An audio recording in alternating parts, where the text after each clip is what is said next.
Hey everyone, welcome to another video review. This is the Transformers Classics Voyager class Optimus Prime. You can see him there in front of his box. You can put him off to the side real quick and take a look at said box. And yes, it is a Classics box, which is a very interesting thing. It's got the trapezoidal thing.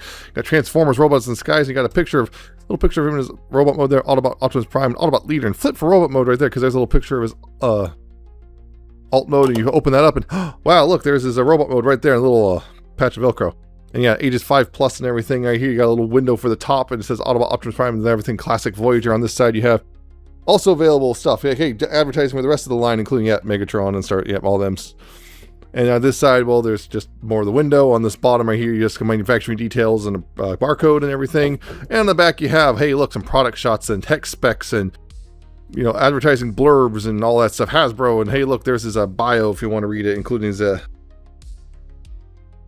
I guess his motto. So yep, just there's the box. And I was going to show you the instructions, but I can't find them. I thought they were with the box, and now they're not. So I don't know. They're somewhere. I don't know.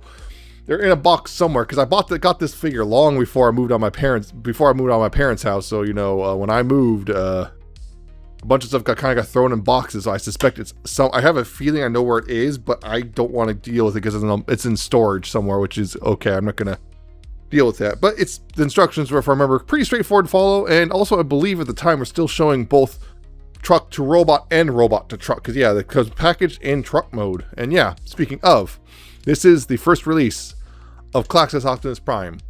The line that pretty much kicked off the modern collector's line that we're still doing today with, as it was today, which the current iteration is Age of the Primes and Studio Series. The first, before it was called Generations, though, it's called Classics, and it started off in 2006, which is, this toy is now 20 years old. They're just shy of it. It officially came out in the fall, but I believe some people, including myself, got it closer to summer, so, we'll say it's just 20, for the sake of it. But getting close, you can see he's pretty much a red and blue truck with some silver detail. And that's a little silver striping all the way through. You got these blue, little vents right here. You got the tires. Mine are definitely scuffed up from something. I think I know what it is. I kind of stuffed it into a X over Gen trailer. And not successfully the first few times. You got the blue back here, which kind of has some just blocks and stuff. You got this bit right here, which, hey, can be kind of a trailer hitch. Yeah, there's some nice silver bits on the rims. They're all riveted in and everything. You got the grill done in gray, because also the Henkei version is all chromed up here. You got the blue windows all angled. You got the wind vane and the smokestacks. You got the yellow headlights. You got these bits, which are all translucent plastic, and you can see there is some wear on mine, because that's a little bit, again, that's mostly from the X over Gen trailer, so a lot of the people's are even worse. And right here, as you saw, also the rub sign, which, believe it or not, at least I tested it earlier, should still be working, and it's not working anymore. Figures. It was working earlier. I tested it. It's not now. It was working. Oh well.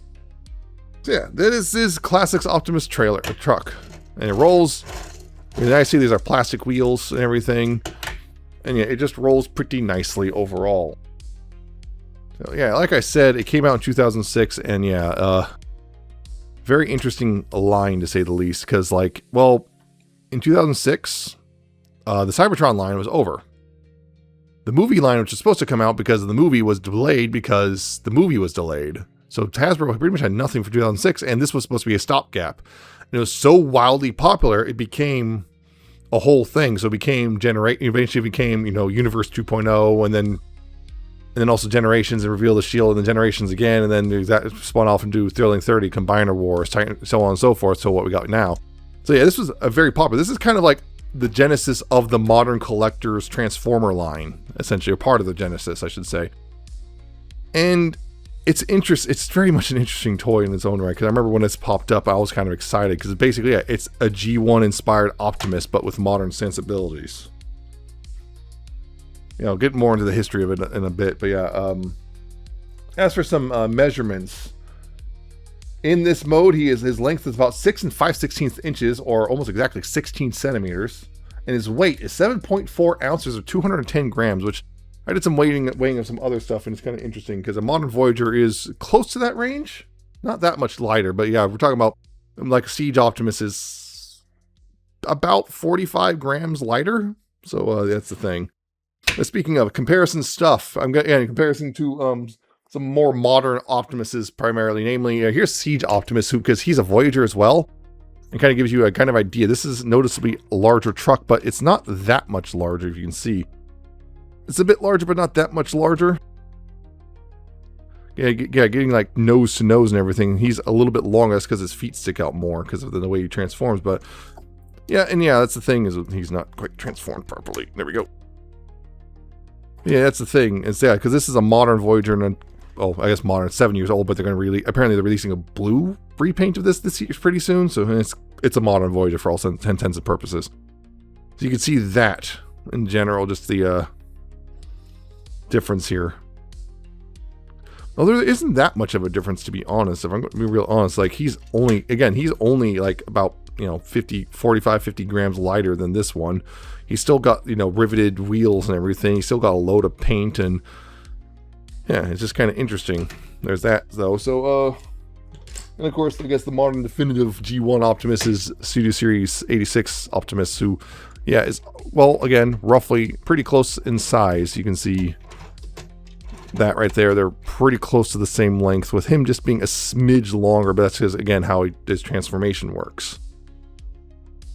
Yeah, this Optimus is also heavier than a good chunk, but he's also $90 in modern money versus this guy. Actually did the math because back in the day, this guy cost $19.99 back in 2006, which would, in today's money, cost roughly $33.02.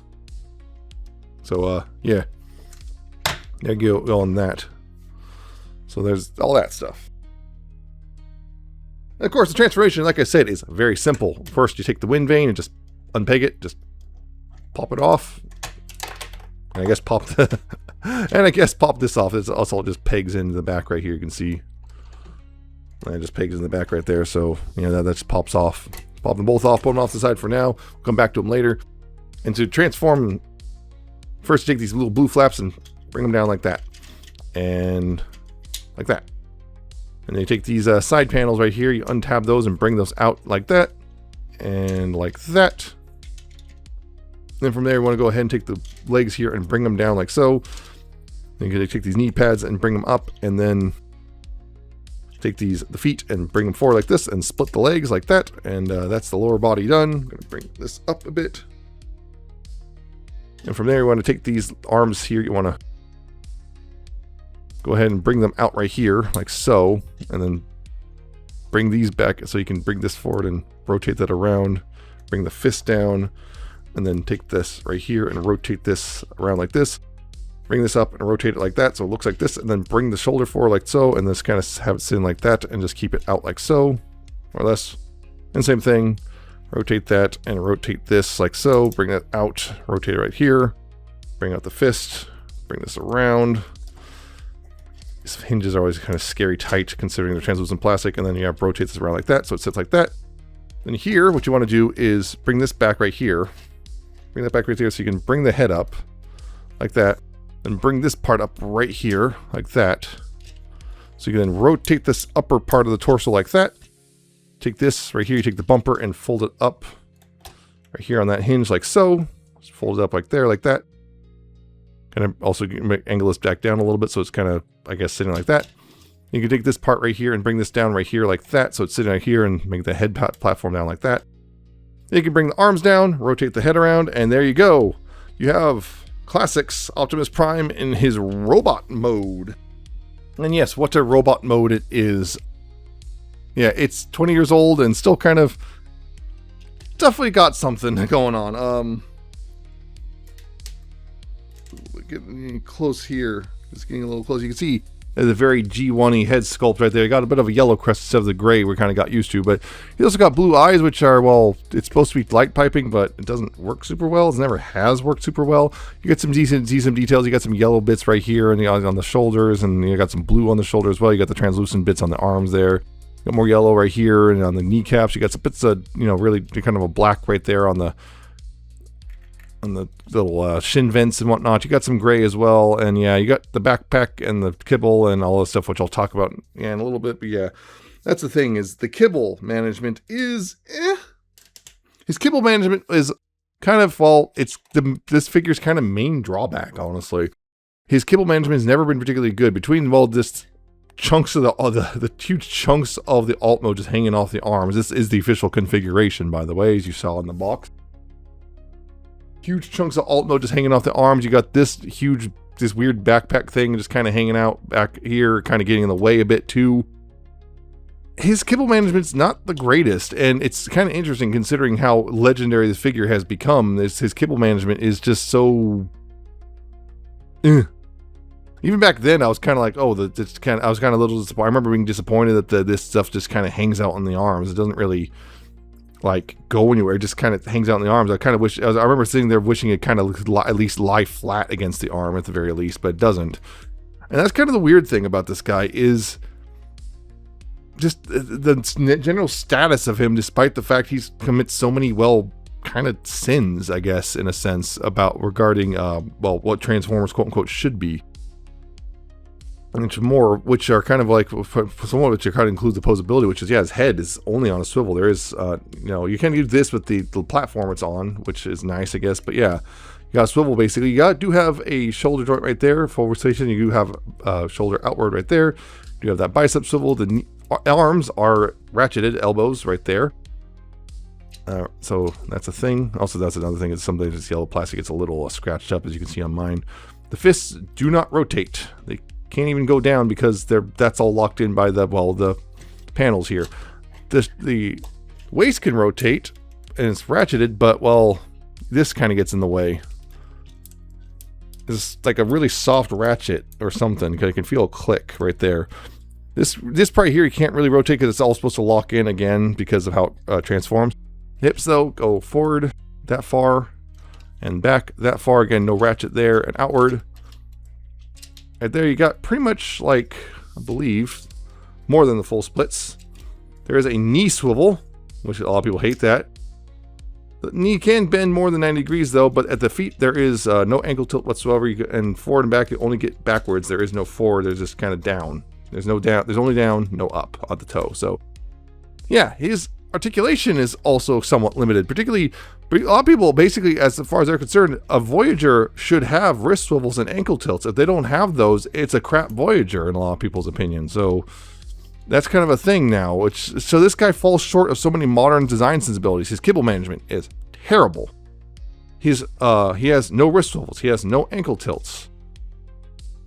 Of course, there's the other thing, not more modern thing, which is he's not cartoon accurate, which, at the time they weren't really going for that. Oh yeah, some of his channels like this, a lot of this stuff, there is no locking in point. This is something that on a modern Transformer, there'd be a tab or a slot, like a tab and slot here or something. There'd be something holding this all in place. Rather, it just kind of can go loosey-goosey.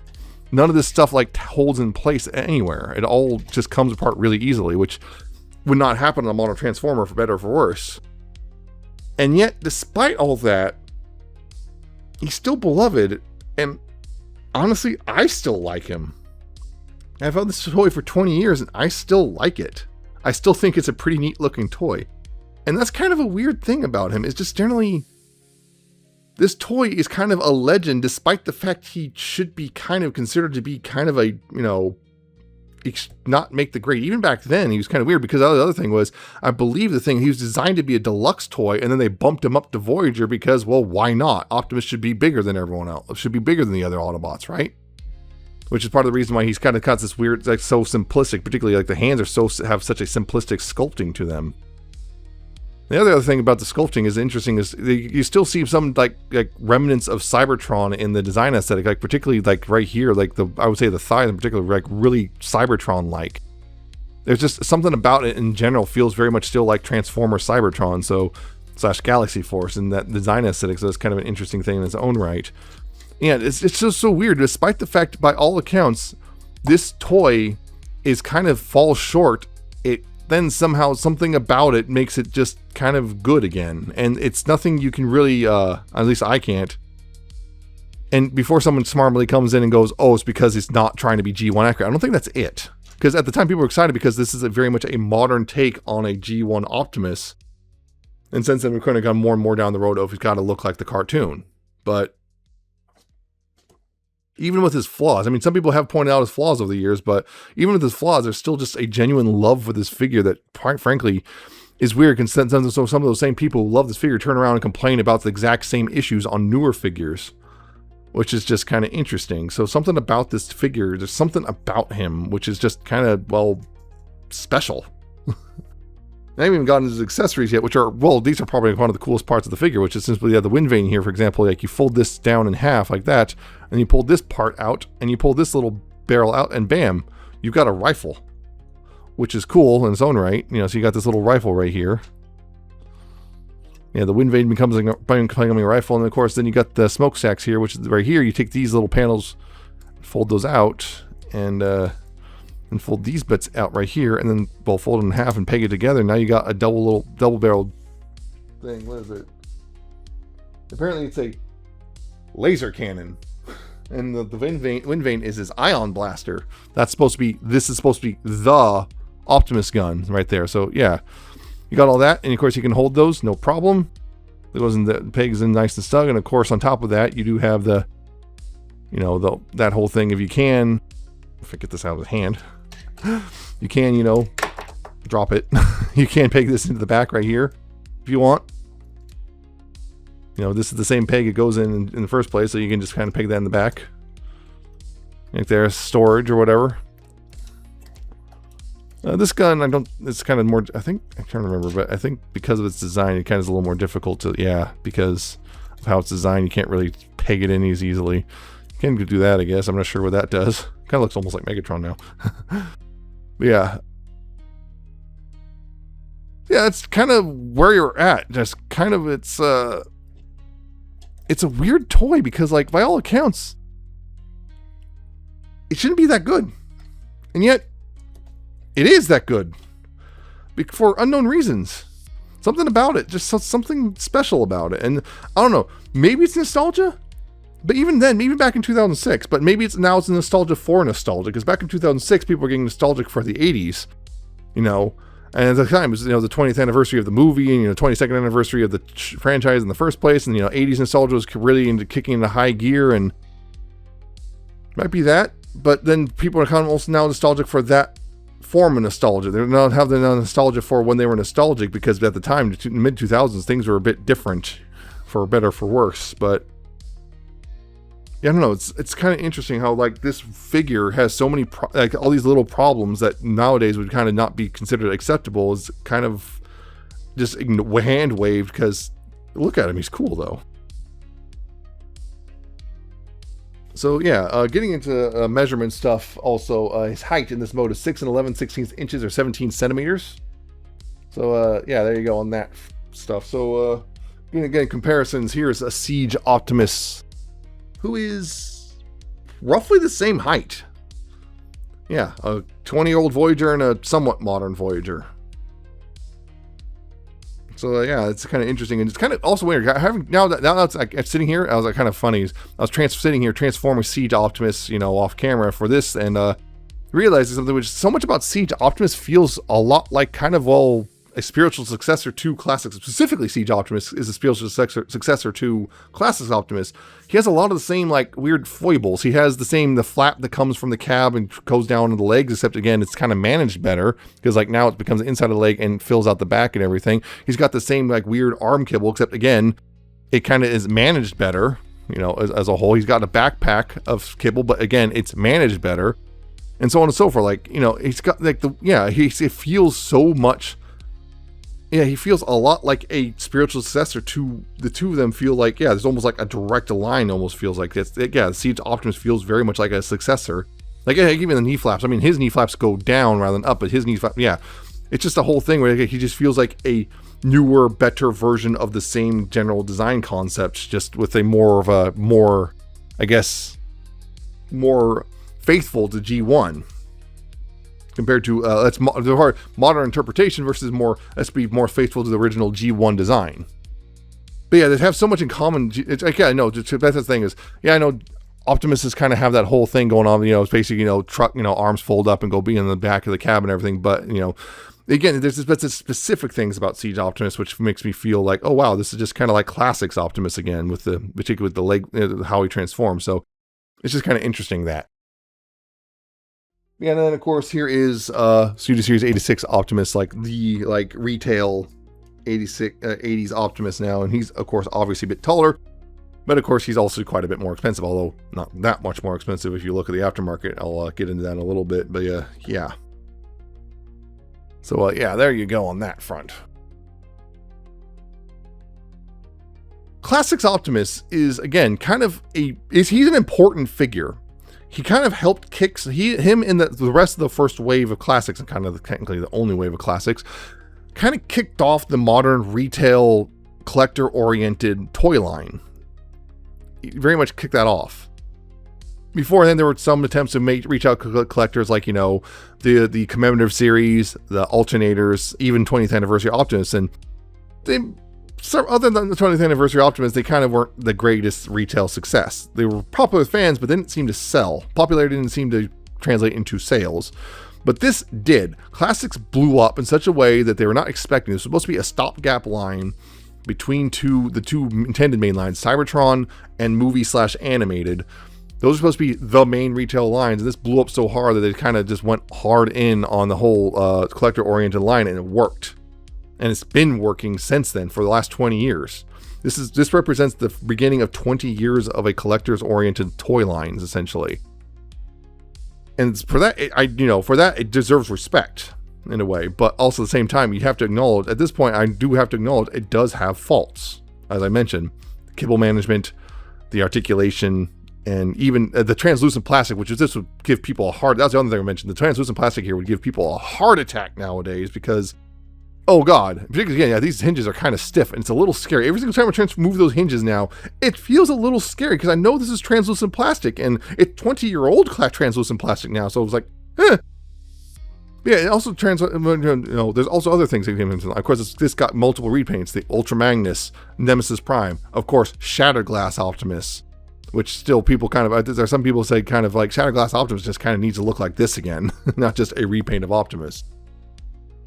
And yeah, it's just so many repaints, even other versions of Optimus in this mold and everything. And this got so many third-party add-ons and accessories and so on. And just kind of, this was a big deal. And it's kind of weird how it's not really a big deal now. And it's always had these problems. And even then, back then, some people acknowledge those problems, but it's still kind of in a way special.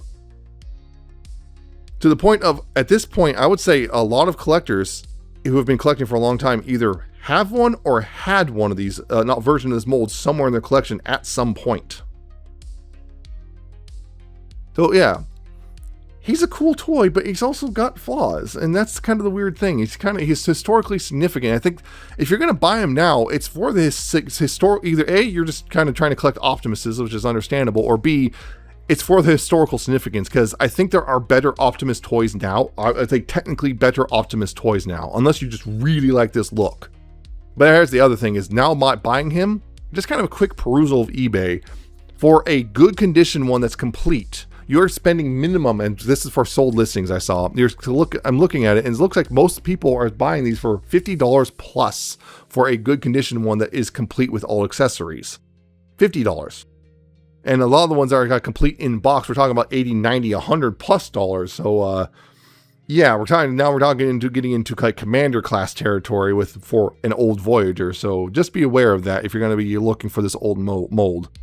I know I'm a little bit rambling, but I think it's feel like these kind of retro reviews kind of deserve a little bit more of the history and whatnot, and kind of how things have changed since they came out.